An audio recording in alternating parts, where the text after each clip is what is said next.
there are many more drivers that we keep monitoring as a business that's over 60. All in all, we monitor them all the time. But for today's short webinar session, we've just picked a few. For the full picture, I recommend our recent report from September called Future Retail Disruption 2018-19. So the first major driver of change that we're mentioning today is aging. Societies are getting older, certainly in Europe, in the US, in Japan, but also in China as a major emerging market. Birth rates are coming down, households are getting smaller, and as you can see in the chart above, and as people get older, what's growing is the need for proximity and convenience and service. This is reflected at the bottom chart, where we can see how the fastest growing grocery channels are now supermarkets and neighborhood stores, discount stores, convenience stores, and online. And this is no coincidence. All these are residential small box formats, and this reflects the need for speed and proximity at the expense of out-of-town big box stores. On the next page, we highlight two events from 2018 that underpin how retailers are increasingly investing in both residential small box formats and online. To the left, we see Amazon. Amazon Go launched in January this year, planning to open 3,000 stores by 2021. It's now testing the checkout-less technology on larger sales areas. And the real disruption is probably yet to come, and that is when Amazon is potentially going to sell the technology to third-party retailers, just like Ocado has changed from a pure, online grocer into a business that sells technology across the world. For example, to Kroger. Big news also in May this year when Ocado and Kroger teamed up.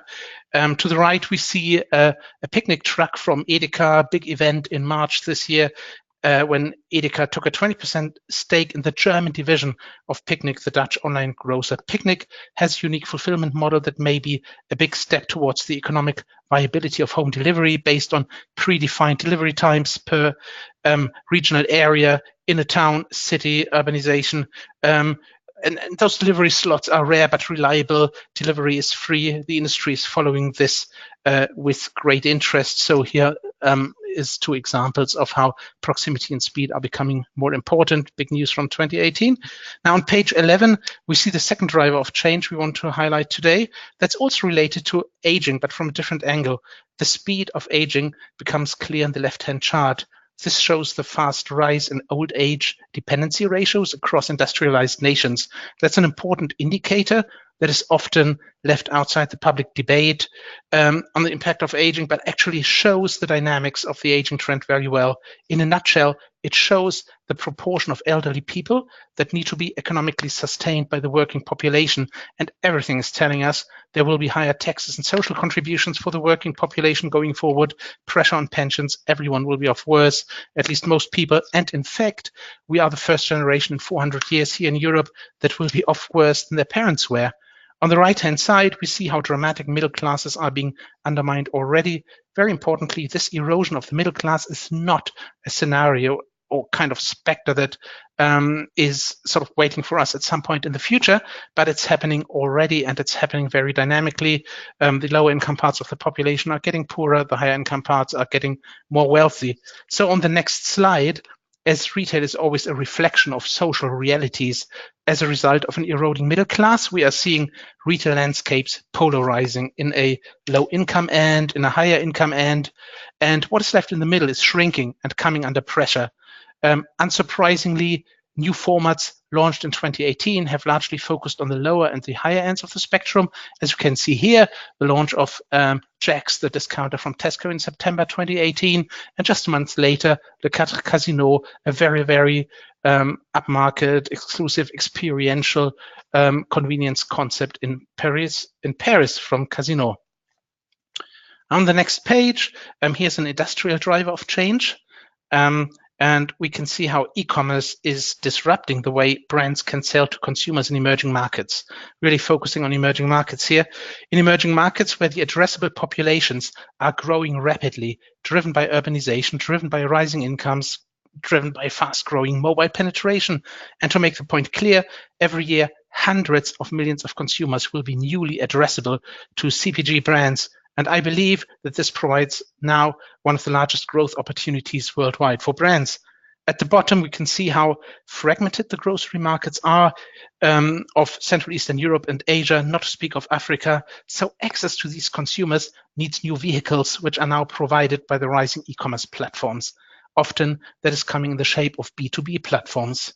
So on the next page, there's a couple of things happening that really stood out this year in terms of selling to a fast-growing addressable population. A quick look at the bottom of the page reveals how within just the next 5 years, 270 million consumers will turn newly addressable in India, 175 million in China, and fairly decent numbers elsewhere. So in Central and Eastern Europe, efforts by wholesale group Metro from Germany stood out to accelerate the building of a franchise network of independent stores to help preserving the independent sector on which Metro depends so much and to create loyalty for its wholesale operation. Meanwhile, in China and India, Alibaba and Amazon are going large in terms of integrating independent village shops into their ecosystems, adding tens of thousands every year now, and effectively giving provincial and rural customers in China and India access to brands which they did not have before. This makes the rising B2B platforms very essential routes to consumers for global brands, clearly another important development from 2018. On the next page, we see our next driver of change, and that is the speed at which more and more data are being generated through the fast rise of mobile penetration, the spread of apps, the spread of digital touch points in everyday life by everyone all over the place.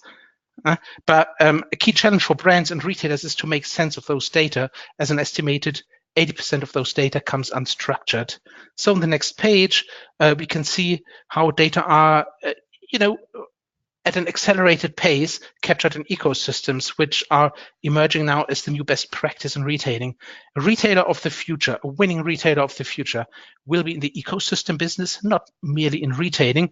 And to demonstrate how this is already happening, I have not picked the usual Amazon and Alibaba ecosystems here that all of us are probably very familiar with this with now, but I would like to show how even smaller retailers are going down that path now very energetically, such as Auchan in China and Aldi, the discounter, who's actually been busy building an ecosystem for itself.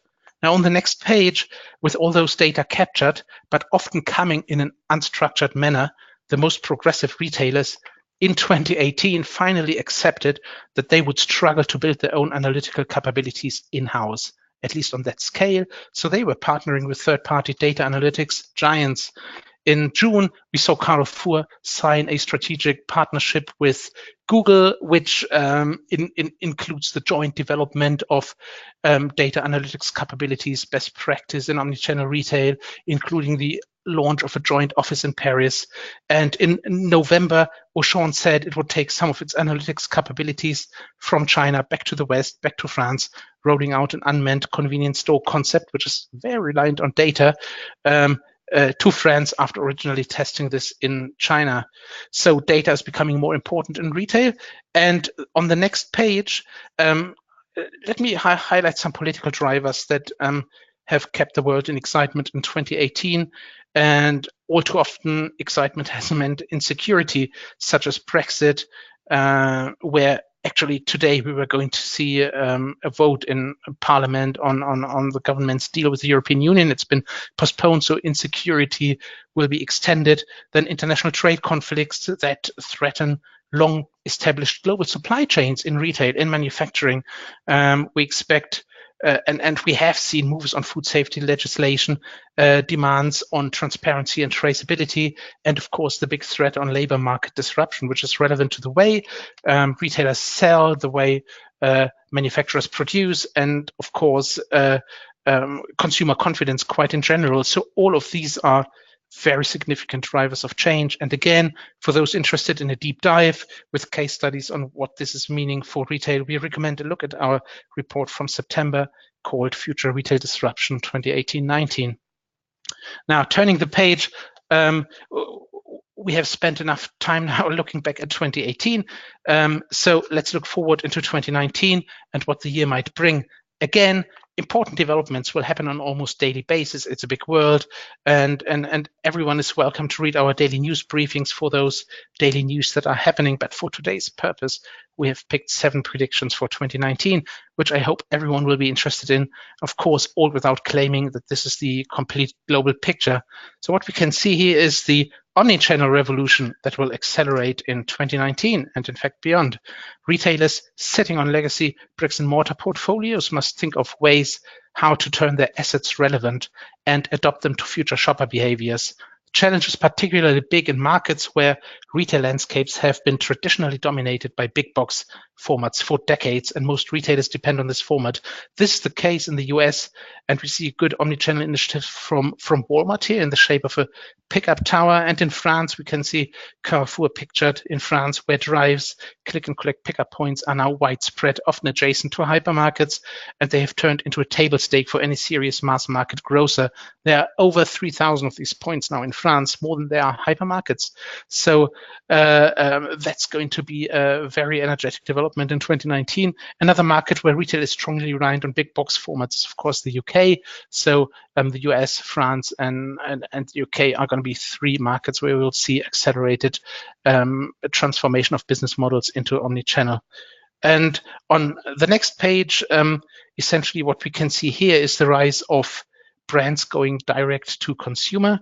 At the bottom right, we see Beiersdorf, the German cosmetics brand, with its brand store in Hamburg, which is a brand store, but more and more brands are now opening such experiential direct-to-consumer touch points, even though often this is happening on a pop-up basis. We'll expect more of that in 2019. But the really interesting initiatives are those that come online, I believe. And right to the left of our Dr. Oetker frozen food online shop in Germany, let me point to L'Oreal, which is a great example of a brand that is driving engagement with its most loyal clients online, and gives them a great touch point to discover new products, and very importantly, gives L'Oreal customer data, which it owns and which it can use to engage and build its own offering. I think we all know the famous sentence from L'Oreal's CEO, according to which e-commerce is not the cherry on the cake, but the cake itself. So going direct to consumer is something we'll definitely see more of from leading brands in 2019. Then turning to the next page, retailers will leverage competitive synergies, a trend often described as co-opetition. So what is this about? It's about retailers cooperating across channels and creating new opportunities for both parties involved. A very recent initiative has been the cooperation between Kroger and Walgreens in the US, allowing Walgreens shoppers to go for fill-in grocery baskets and pick up online orders from Kroger.com at Walgreens stores, and very recently select from a fairly broad range of fresh, organic, and ready-to-eat lines, and at a number of select pilot stores. Another great example is Kohl's, the American department store chain, which has done a great job in 2018 turning around its business, and particularly it has done so by bringing partly, actually, it has done so by bringing Amazon points into its department stores, renting out space to discounter Aldi. We'll see more of that happening across the retail landscape in 2019 as everyone wants to transform and safeguard themselves against the rise of online pure play competitors. Our next prediction is that intermediaries will spread and accelerate e-commerce growth in 2019. So that's the Instacart type of business. Just a few days ago, Instacart in the US announced that it is going to lower its prices. So what is really happening here? It's lowering the threshold for consumers thinking about shopping for groceries online. But while Instacart has all of the world's attention, such services are also breaking through in emerging markets in Mexico, in Southeast Asia, and as we can see in our example here in Russia. Yandex, after acquiring the Russian business of Uber, now operates the country's largest food service delivery platform, and it has even created a dark kitchen where restaurants can rent some space so they can cook meals directly at the distribution center for rapid delivery to customers. These are great innovative moves that also open up new routes to consumers for brands who need to embed themselves into those routes, and this will certainly accelerate in 2019. Then on the next page, what can we see? As social division will sadly continue in large parts of the developed world, and as the retail landscape will continue to polarize into a lower end, into a higher end, consumers will continue to seek proximity with consumers, often through the introduction of wider branded ranges. Brands will do well to look at those opportunities because the added sales that discounters will attract over the coming years are very substantial. As we can see on our chart here, discounters in Germany will generate an additional 9 billion euros in the next 5 years. In the UK, added sales will actually come close to 12 billion. These are very attractive opportunities that brands must be aware of. And embedded in the broader trend for small box proximity shopping, we will see more consumers turning to discounters and more brands taking those opportunities in 2019. Then on the next page, our prediction number 6, retailers will continue to build ecosystem, and it will be important for brands to engage with these.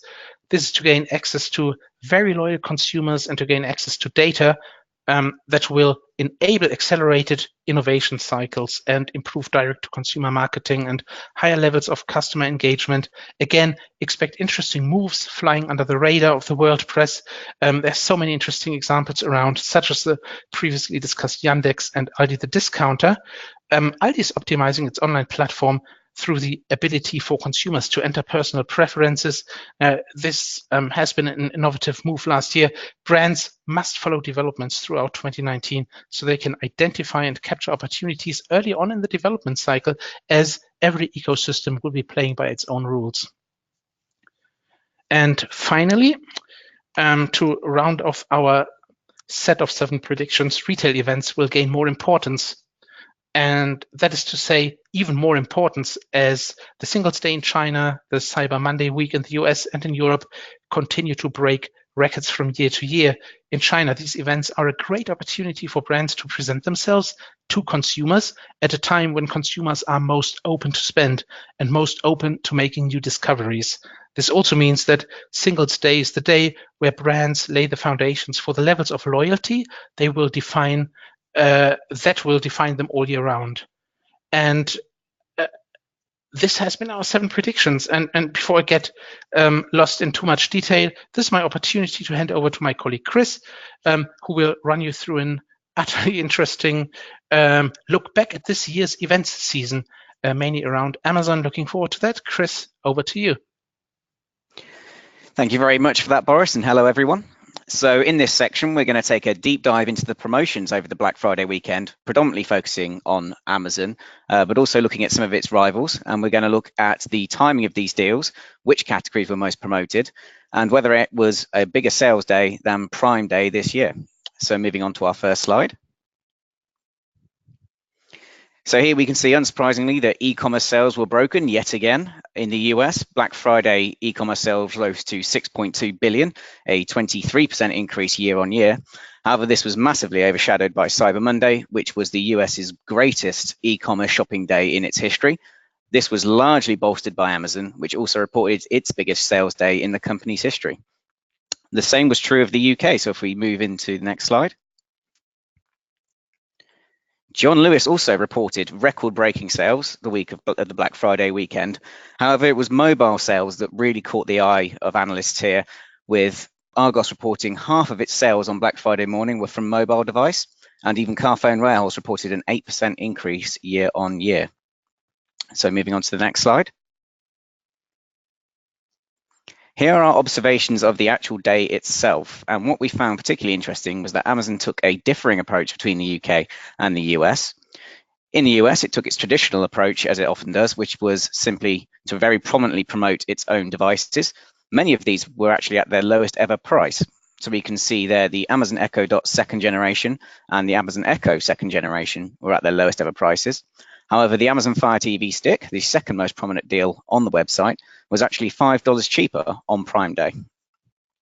In the UK, we did see a little bit of a difference, though. Amazon seemed to give more space to other brands rather than its own devices. So the screenshot there is from Black Friday, which shows it gave space to Fitbit, Garmin, and Lego. Moving on to our next slide. But of course, it's not all about Amazon. We saw plenty of promotion from all of its rivals over the Black Friday weekend. However, the one we noticed the most was Target on Cyber Monday. They offered an extra 15% off your purchases in store and online. There were a number of restrictions to this deal. It didn't apply, for instance, to Apple devices, Bose products, and it didn't apply to any Samsung televisions. However, in spite of these restrictions, it did apply to a vast number of products, which helped the retailer undercut Amazon and its rivals, even becoming cheaper than Amazon on an Amazon device. So the product that we see there is the Amazon Echo Dot 3rd generation.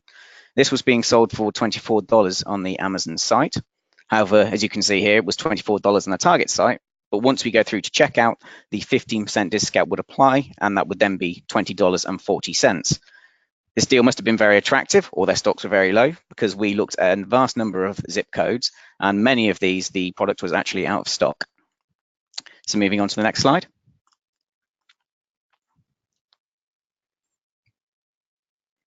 Sorry, next slide, please, Rob. There we go. So toys. We predicted this year that toys would be one of the heaviest promoted categories this year. And as we saw on the previous slide, that the Amazon actually promoted very prominently in its deals of the day for Mattel and for Hasbro. And we saw a big banner for Walmart. This is a retailer's response to the demise of Toys R Us this year, and to a certain extent, Tesco Direct in the UK. However, we're now going to actually have a look to see whether these deals did increase. So what we have actually done here is we have harvested hourly data on the Amazon deals page across the whole Black Friday weekend in the UK and the US. A little bit of housekeeping here. We need to actually define what a deal is. So on the slide here, we see a deal for up to 39% off key to garden, storage and furniture. In this analysis, that would count as one deal, and not the 9 deals that would actually 9 products, sorry, the deal would actually apply to. This is purely because collecting this huge amount of data, this is the method we had to use. So moving on to the next page. There we go. And as we can see here, so this is the number of deals across the 4 and a bit day weekend, and we can see Black Friday just at the start there and Cyber Monday towards the end. Unsurprisingly, we see the US, there was massively more deals than in the UK. Of course, Black Friday and Cyber Monday being a larger and more established event. However, what was most interesting about this was the differing strategies between the UK and the US. So in the US, we can see the number of deals, or the peak number of deals, was higher on Cyber Monday than it was on Black Friday. However, in the UK, the number of deals was higher on Black Friday than it was on Cyber Monday. Because the Black Friday larger sales event is still a little new to the UK, we're not surprised by this, that Cyber Monday is yet to quite reach the significance that it does in the US. So if we can move on to the next slide. So we can actually see there were some similarities between the UK and the US. Here we have the percentage of deals across the 4.5 day period we're looking at. And the top 3 promoted categories were the same in the UK and the US, which were home, office and garden, the technology category, and the clothing, shoes and jewelry category.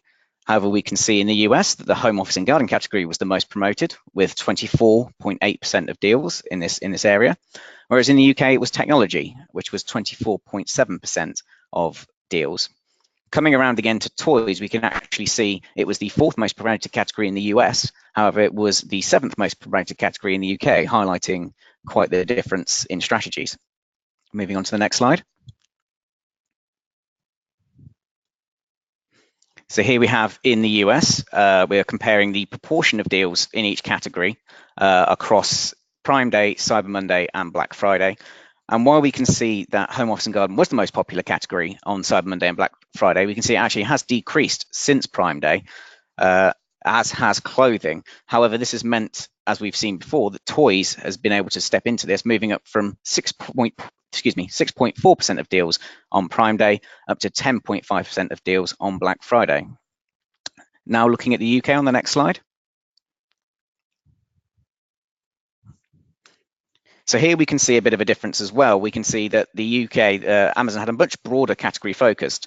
On Prime Day, the top 3 categories that we've mentioned before, they accounted for 67.1% of all deals.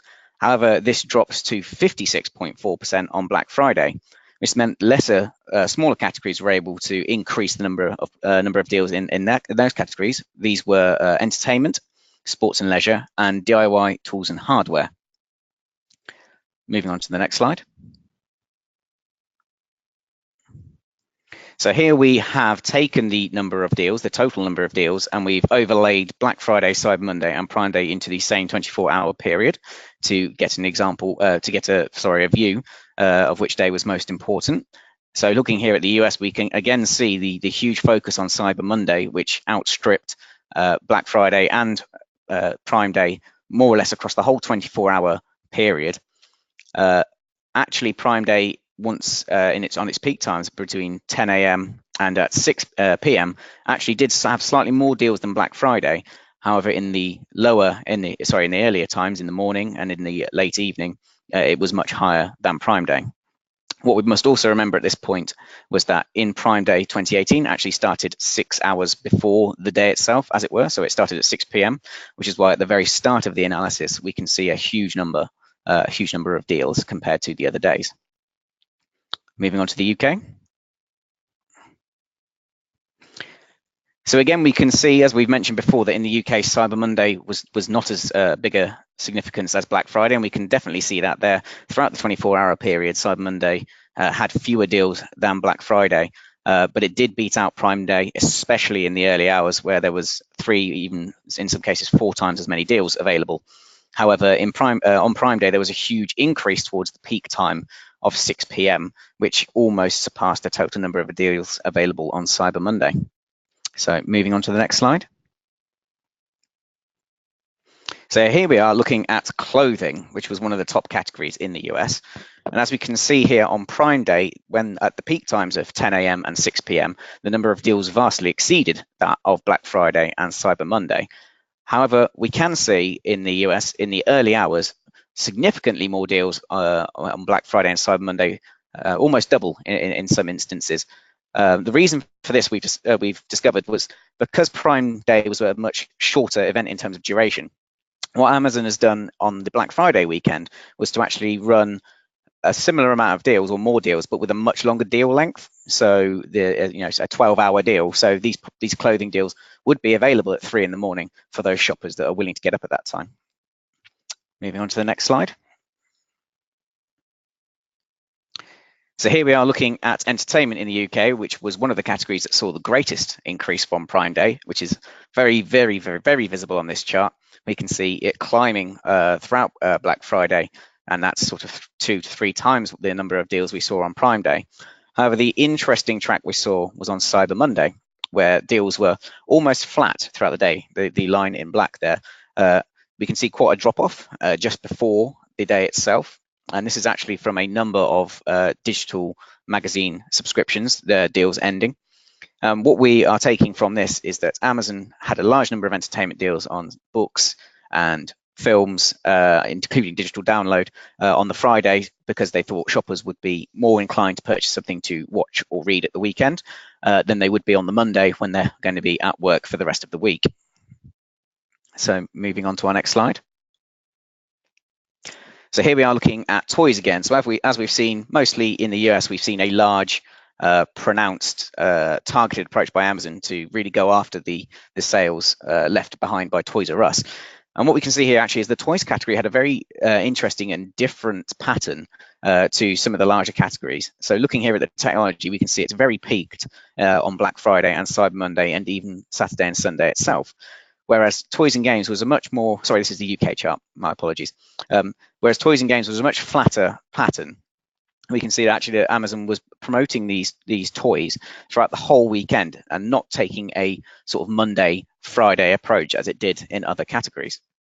We actually also saw this pattern in the US, but it was less pronounced than it was in the UK. So moving on to, I believe, our final slide. So from the Black Friday weekend, from Amazon's deals, what can we say? What are our conclusions? Well, first off, Amazon clearly had a very different strategy between the UK and the US. It certainly promoted, or more prominently promoted, its own devices in the US compared to the UK, where it used other brands.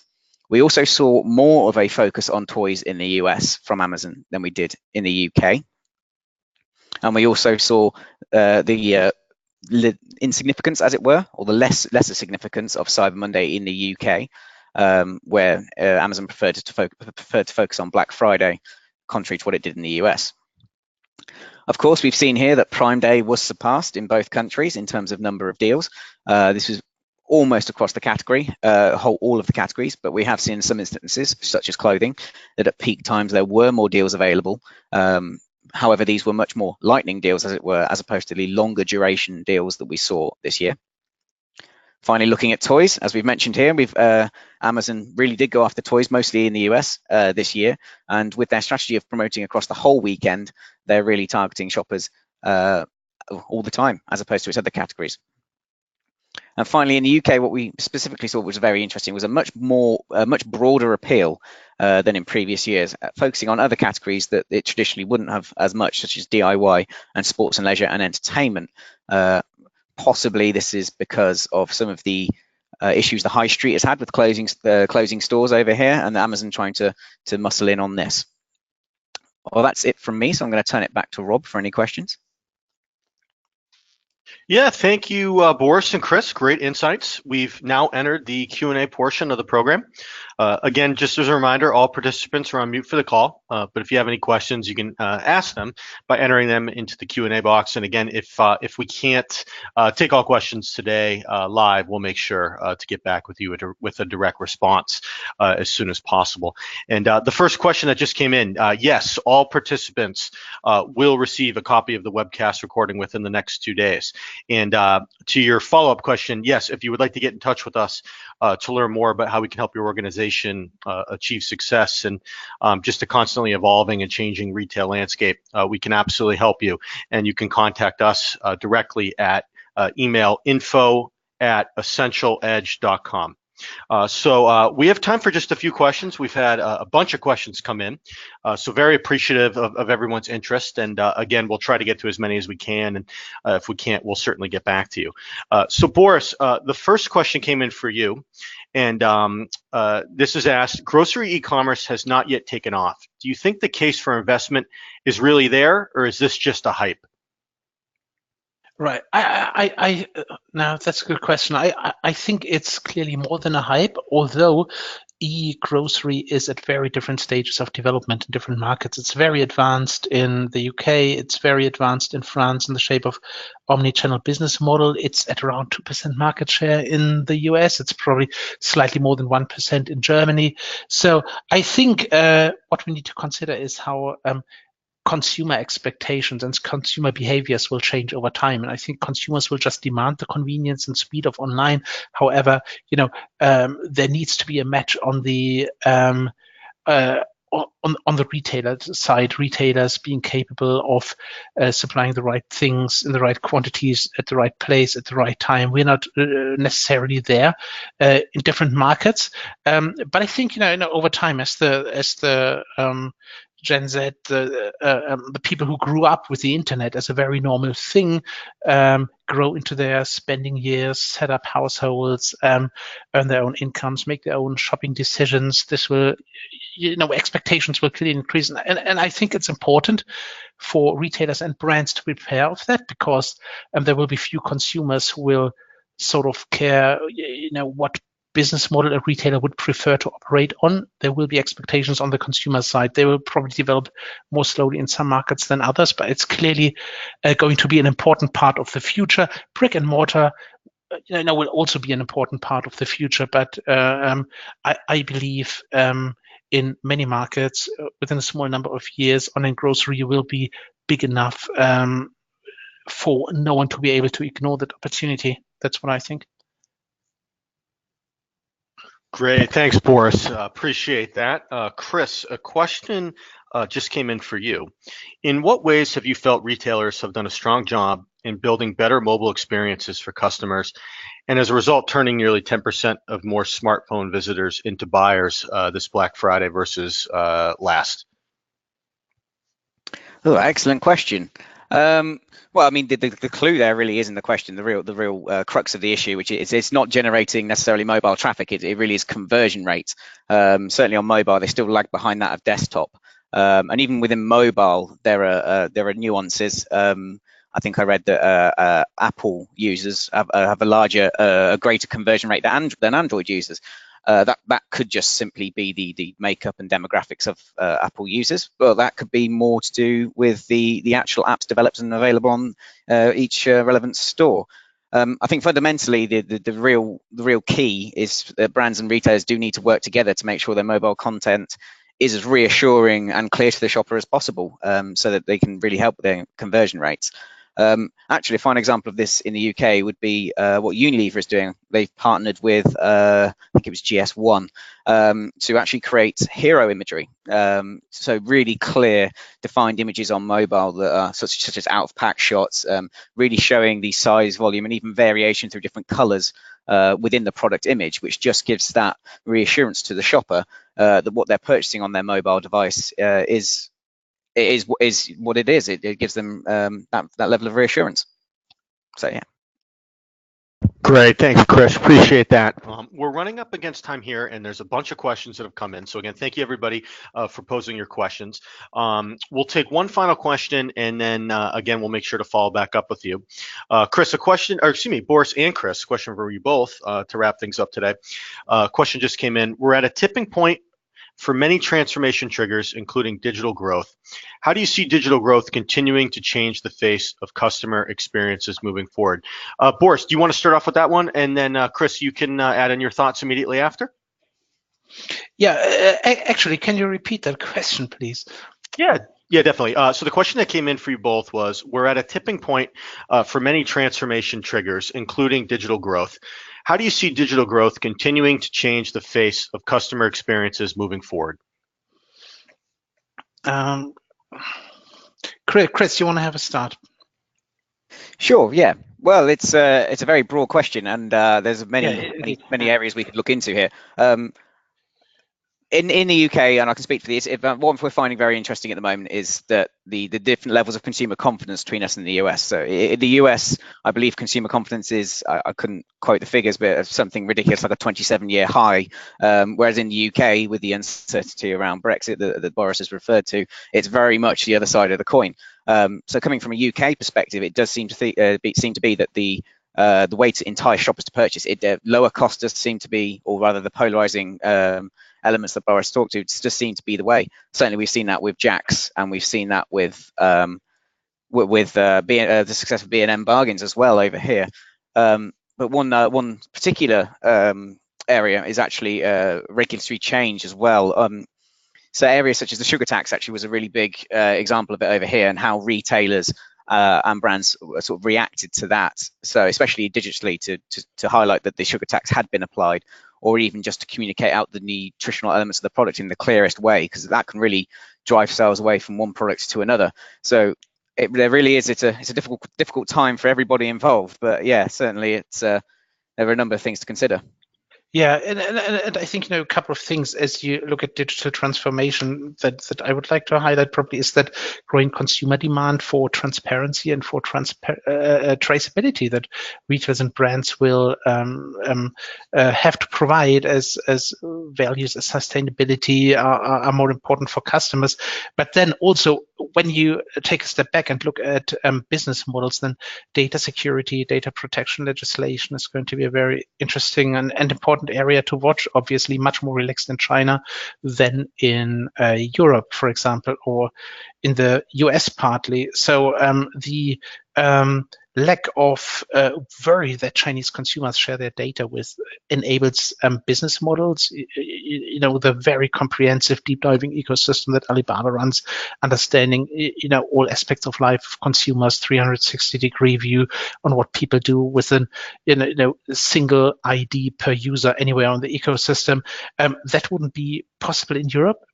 So one thing in terms of digital transformation that I think we'll see more of is retailers operating in China, a Carrefour, an Auchan, a Walmart, taking learnings from China back into Europe and the US to fast forward their business model development. And that's clearly one for brands to watch. Great. Thanks so much, Chris and Boris. we've concluded our Q&A portion. We've run out of time. So again, thank you for everybody who submitted questions. We will do our very best to get back to you as soon as possible with our insights and opinions to your questions.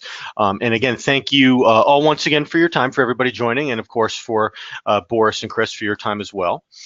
You can again, we will send a recording of today's presentation to everybody, so you will receive that within 2 days. If you would like to request more information, you can reach us at info@essentialedge.com. And if you would like to reach out to Boris and Chris, who conducted today's presentation, you can reach them at their emails provided on this screen. Boris can be reached at boris.planner@essentialedge.com, and Chris can be reached at chris.elliott@essentialedge.com. And again, as you're planning your strategy, your business strategy for 2019, we can absolutely help you along that journey. And if there's anything that we can help with as you're building out that plan, again, you can reach us at the email provided earlier, info@essentialedge.com. So again, want to thank everybody who joined today's presentation for joining. And again, a big thanks to Chris and Boris.